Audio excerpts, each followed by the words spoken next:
Rank list കാലാവധി അവസാനിക്കുന്നതിന് മുമ്പ് നിയമനം നടത്തണമെന്ന് അപേക്ഷിച്ച് വനിതാ സിവിൽ പോലീസ് ഉദ്യോഗാർത്ഥികൾ തിരുവനന്തപുരത്ത് നടത്തുന്ന സമരം 11ാം ദിവസവും തുടരുകയാണ്.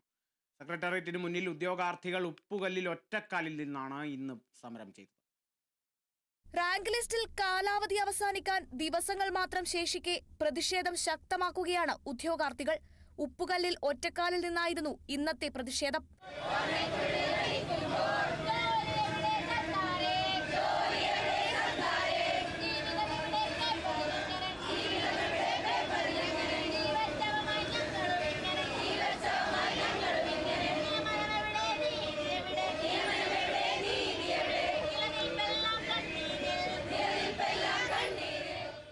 ഓരോ ദിവസം കഴിയുന്തോറും സമരത്തിന്റെ വീര്യവും സമരരീതികളും മാറി വരികയാണ്. റിബൺ കൊണ്ട് കണ്ണുകെട്ടി ഏത്തമിട്ടു, ഭിക്ഷയാചിച്ചു, മുട്ടുകുത്തി നിന്നു, മുട്ടിലിഴഞ്ഞു. പ്രതിഷേധം ശക്തമാക്കുമ്പോഴെങ്കിലും സർക്കാർ വിഷയത്തിൽ അടിയന്തരമായി ഇടപെടുമെന്നാണ് ഉദ്യോഗാർത്ഥികളുടെ പ്രതീക്ഷ. സർക്കാരിന്റെ ഭാഗത്തുനിന്ന് നടപടി ഉണ്ടാകുന്നുള്ള പ്രതീക്ഷയിലാണ് ഞങ്ങൾ ഇപ്പോഴും നിൽക്കുന്നത്.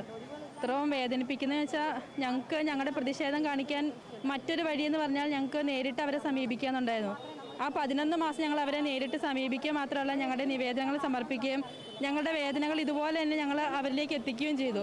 പക്ഷെ അതിലൊരു നടപടി ഉണ്ടാകാത്തതിന് ശേഷമാണ് ഞങ്ങൾ ഇത്തരം സമരപ്രക്രിയയുടെ കടന്നുപോയത്. മുന്നോട്ട് 4 ദിവസം ഉള്ളെങ്കിലും 4 ദിവസവും നിരാഹാര സമരത്തിനും കുഞ്ഞുങ്ങളുണ്ട്. അതുപോലെ തന്നെ ഞങ്ങളുടെ പ്രതിഷേധം ഇതുപോലെ തന്നെ സർക്കാരിലേക്ക് എത്തിക്കുന്നുമുണ്ട്. 964 പേർ ഉൾപ്പെട്ട റാങ്ക് ലിസ്റ്റിൽ നിന്ന് 30% താഴെ പേരെ മാത്രമാണ് നിയമിച്ചത്. ഉയർന്ന കട്ട് ഓഫും ശാരീരിക ക്ഷമതാ പരീക്ഷയുമടക്കം പൂർത്തിയാക്കി ലിസ്റ്റിൽ പ്രവേശിച്ച ഇവരുടെ റാങ്ക് ലിസ്റ്റ് കാലാവധി ഏപ്രിൽ 19 അവസാനിക്കുക. Kerala vision news, Thiruvananthapuram.